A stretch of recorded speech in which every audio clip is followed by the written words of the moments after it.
sampai sejauh mana tingkat kenakalan Pak Ihsan? Di remaja aja, saya udah ikut kebut-kebutan. Trek-trekan nggak zaman dulu kan? Dan gitu belum sih istilahnya tuh Pak? Kalau dulu trek-trekannya berkelompok. Bahkan pada tahun 75, saya trek-trekan sampai masuk rumah sakit karena dihajar. Kan kelompok juga gitu ngalamin. Tahun 75 tuh, saya ingat banget tuh. Ya nakal begitu. 79, 80, saya sudah touring Jakarta dan Pasar. Itu kendaraan mobil kali itu. Oh, mobil. Kalau yang masuk sampai masuk rumah sakit itu motor. 79, 80 itu touring mobil. Gitu. Jadi saat itu kita kalau berkelompok tuh kelihatan kelompok Kebayoran, kelompok Menteng, kelompok mana gitu. Oh, bukan merek mobilnya?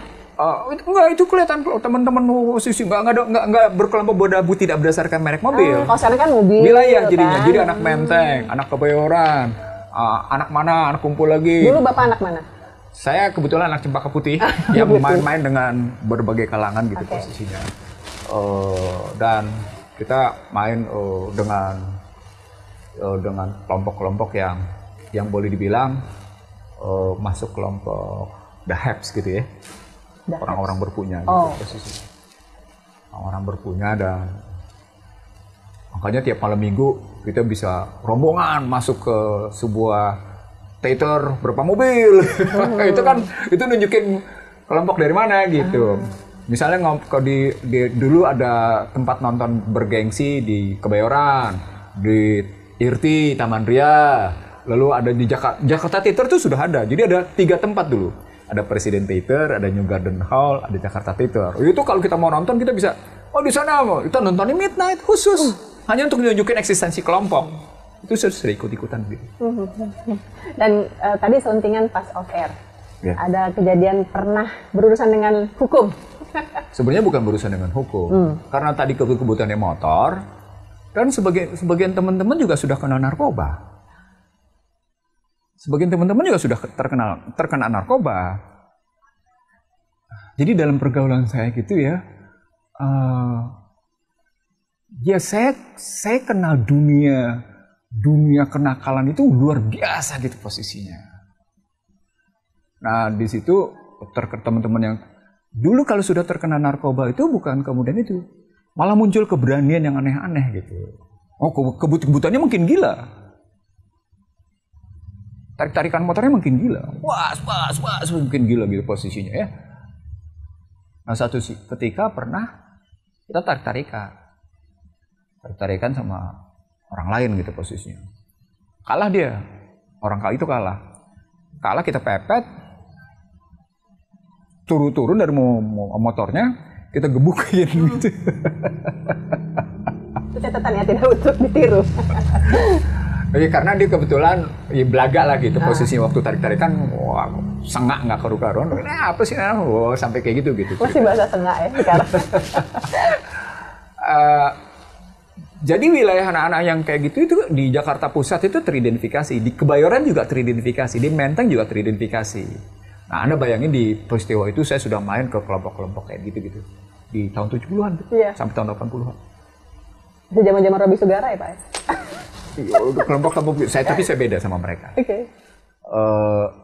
Nah, kita habis ngerjain itu anak, teman saya, terus kita pergi. Teman yang satu ini bilang, gue sendal gue kelupaan nih gitu. Gimana tadi? Gue ingat di tempat itu tadi, gitu posisinya. Balik ke tempat itu, ternyata tempat itu balik udah ada polisi. Terciduk ya. Oke. Si yang dipukulin itu bilang, ini dia yang mukulin saya. Udah, kena gitu. Luar biasa. Dan saya terus terang melihat sosok Bapak selama ini yang saya lihat di televisi sangat luar biasa serius. Iwan dan Awad juga mungkin mengalami pengalaman yang sama. Dan kali ini saya memiliki kesempatan melihat sisi lain dari Bapak yang humanis yang ternyata sama aja sama kita-kita. Dan alhamdulillah mudah-mudahan nanti kita ambil intisari dari pelajaran pengalaman hidup Bapak Ihsanuddin Nursi. Dan mungkin pengalaman-pengalaman tadi yang ternyata Bapak memang dari remaja sudah memiliki ketertarikan pada hal-hal yang bersikap memicu adrenalin ya Pak ya. Sesuai dengan ditulis dengan dari laman republika.com yang menyatakan Bapak salah satu tokoh yang bersuara lantang dan berani menentang pemahaman-pemahaman tentang ekonomi liberal ya Pak ya. Betul ya Pak ya. Kenapa hal itu Bapak sangat suarakan keras? Padahal, apakah kita memang terancam dengan sistem ekonomi liberal? Kalau riwayat perjalanan pendidikan saya kan kelihatan. Pendidikan ini pendidikan duniawi sama pendidikan ukhrawi. Dari kecil aja udah kelihatan. Saya saum Senin Kemis sudah dari SD. Sampai dengan sekarang. Jadi saya hidup dalam dua kutub gitu loh. Kutub ukhrawi, kutub duniawi itu saya hidup betul. Orientasi keagamaan saya jalani, orientasi keduniaan saya jalani.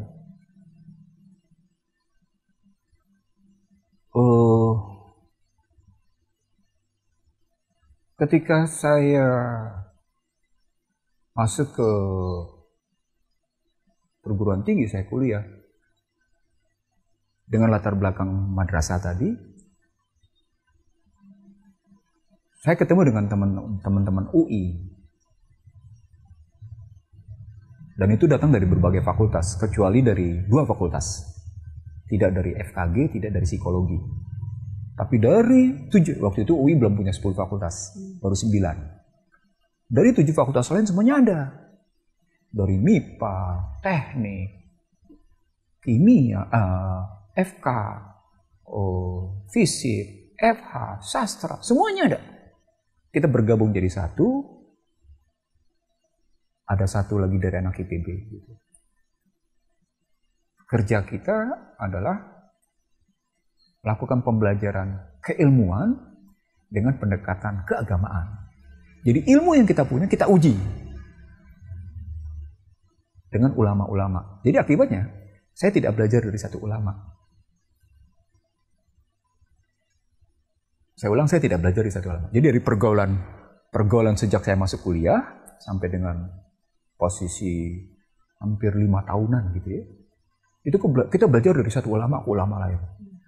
Setiap ulama yang gagal menjawab pertanyaan kita tidak akan undang lagi dan kita tidak akan datangi lagi. Masih mending gak diajak berantem lah Pak. Iya. Jadi artinya di kuliah itu karena kita dari berbagai fakultas dengan pendekatan interdisiplin ilmu, dampaknya seorang ulama memang harus punya keilmuan yang kuat. Kalau cuma keilmuannya keilmuan dogmatis, harfiah atas pemahaman ajaran, harfiah ya, pemahamannya literalist, only the language gitu ya posisinya, tidak dalam pendekatan istilahnya, tidak dalam pendekatan semantik, ngerti maksudnya? Tidak dalam pendekatan filsafat, psikologi, dan linguistiknya. Kan kebanyakan ulama lebih banyak pendekatan linguistiknya. Dia tidak dapat dalam pendekatan psikologinya, dia tidak dapat dalam pendekatan filsafatnya. Semantik, ini semantik itu 3. Filsafat, psikologi, linguistik, kita posisinya. Nah kalau ulama hanya pada permainan linguistik, sama kita-kita pasti, maaf ya, pasti tersingkir. Pasti tersingkir. Karena setiap kata dia punya makna. Ketika dia masuk mana, kan punya sense psikologi. Ketika punya maknanya kita kaji, dia punya nilai, ketemu filsafat. Misalnya kenapa misalnya pada Al-Baqarah, penggunaan kalimatnya fansurna ala qaumil kafirin.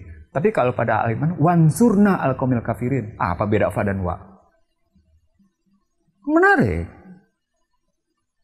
Di satu sisi dia menggunakan istilah fa, tapi sisi lain dia menggunakan wan, gitu misalnya. Wa. Ini kenapa nih larinya kayak gini? Gitu. Nah, kenapa pembelajaran diberikan pada Adam misalnya sama bismi rabbik, pada Muhammad juga sama ikra bismi rabbik. Jadi bisminya di situ nama atau ilmu. Terjemahan linguistik nama.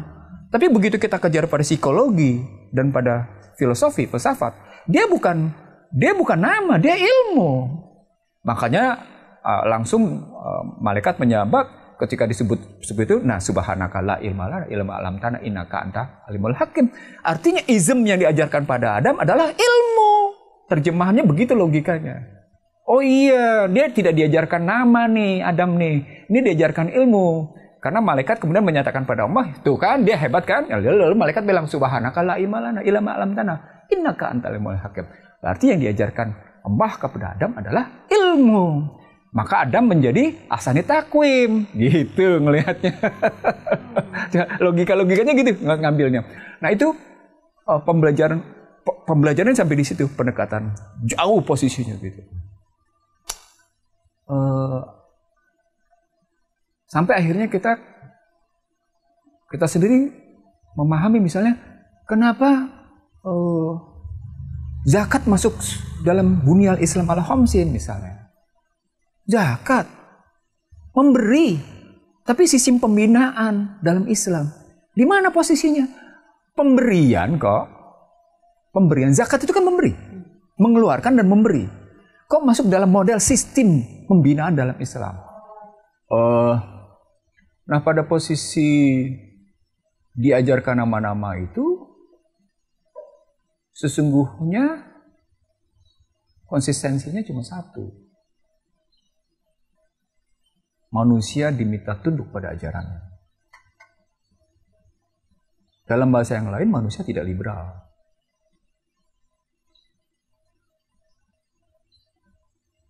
Jika manusia liberal, justru manusia menyalahi fitrahnya. Nah, kalau begitu bagaimana dengan pemikiran?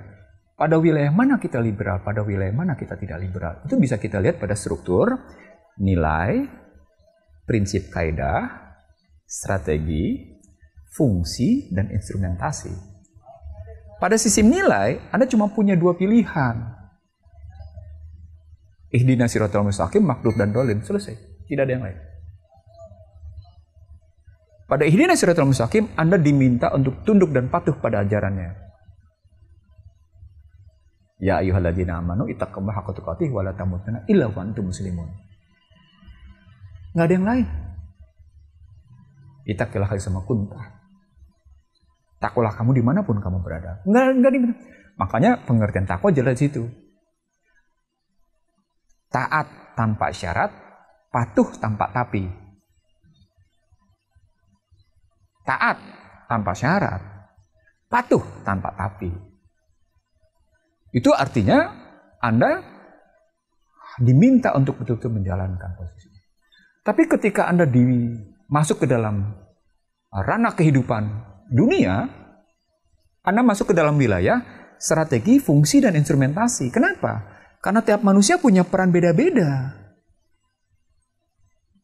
Ada petani, ada pengemudi, ada creator, ada writer, macam-macam. Manusia punya peranan macam-macam.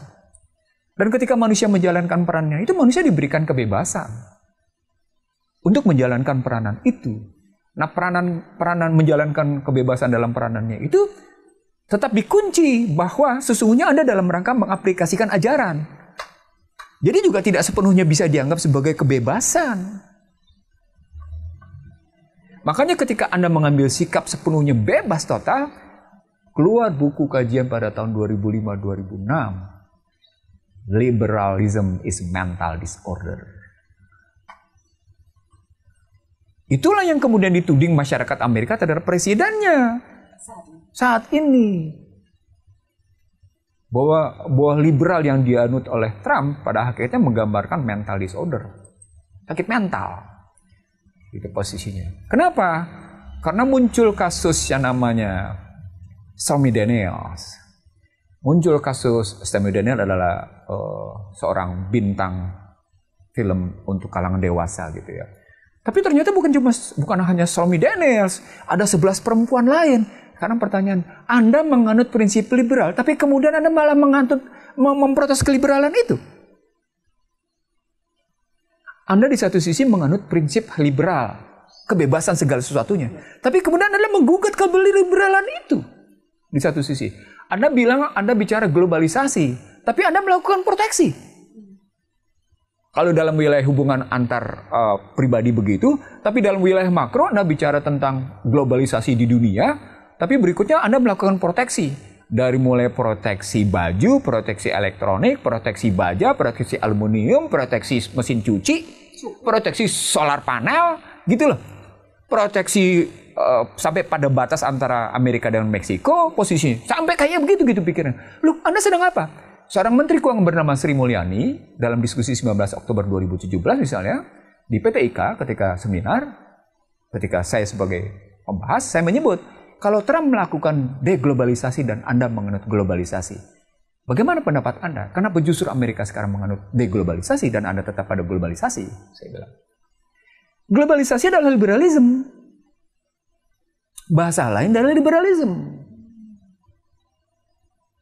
Trump menyadari ada problem pada liberalisme itu, yakni kurban-kurban masyarakat Amerika. Makanya Trump dianggap melindungi kepentingan sebagian masyarakat Amerika. Sementara yang dilakukan oleh Hillary Clinton adalah liberalisme lewat yang namanya Trans-Pacific Partnership, dan yang dilakukan oleh Hillary pada kawasan Atlantik dengan sebutan Trans-Atlantic Trade and Investment Partnership. Jadi artinya NATO-nya ekonomi posisi. Itu dianggap mengganggu kesejahteraan warga negara Amerika. Tapi pada saat yang sama ketika Trump juga melakukan proteksionisme, untuk jangka panjang Trump juga dianggap sebagai mengganggu kesejahteraan. Jadi sikap mereka sesungguhnya tidak bisa menjadi pedoman. Dalam sejarah keilmuan yang Anda bisa lihat buku-buku yang saya punya, dalam sejarah keilmuan yang kita bongkar gitu posisinya, sesungguhnya mereka tidak pernah konsisten. Mereka sangat tergantung konteks. Kalau hidup tergantung keadaan, maka pertanyaannya yang pasti yang mana dong? Maka muncul dari era Soeharto sampai dengan sekarang, selalu perekonomian digantungi awan mendung. Dalam bahasa sekarang, uncertainty condition, kondisi yang tidak pasti. Dalam bahasa kerennya selalu disebut dengan stagnansi, era yang stagnan. Itu menggambarkan bahwa liberal itu akan selalu ketemu dengan sesuatu yang tidak pasti. Padahal kehidupan itu pasti. Apa pastinya? Mati. Ketemu nih nilai, prinsip kaidah, strategi, fungsi instrumentasi. Anda boleh bebas melakukan fungsi Anda, tapi Anda akan tetap sampai pada ujung kehidupan. Mati dengan membawa nilai-nilai, ilmu dan amal. Itu logikanya. Artinya susah Anda masuk ke dalam wilayah sepenuhnya bebas. Logis maksudnya. Penjelasannya logis gitu-gitu. Di situ ism yang dijelaskan pada Adam dan ism yang kemudian disampaikan kepada Muhammad Rasulullah lewat Iqra itu konsisten. Konsisten betul. Konsisten itu juga nampak pada proses biologi ketika sperm dan ovum ketemu. Sehingga dia mengaku, ya engkau Rabbku. Dan kemudian pengakuan engkau Rabbku menjadi terganggu karena ada intervensi pihak lain pada posisi manusia sudah hadir ke dunia, lalu keluar hadis. Seorang anak pada hakikatnya dilahirkan suci. Orang tuanya yang menjadikan majusi, Nasrani atau Islam. Artinya sesungguhnya dia tetap dalam posisi tetap tunduk ketertundukan. Tapi dia akan berubah. Tapi tetap perubahannya itu akan ditutup oleh satu yang konsisten, mati. Nah sekarang pertanyaannya, kalau hadirnya adalah izm, ilmu dari Allah, kemudian ditutup juga dengan ilmu dari Allah, maka apa yang menentukan prosesnya? Prosesnya, kalau di sini positif, apakah ditutupnya positif atau enggak? Tergantung proses. Anda bisa mati dengan su'ul khotimah, atau Anda mati bisa dengan husnul khotimah. Itu tergantung proses. Logis sekali jadinya.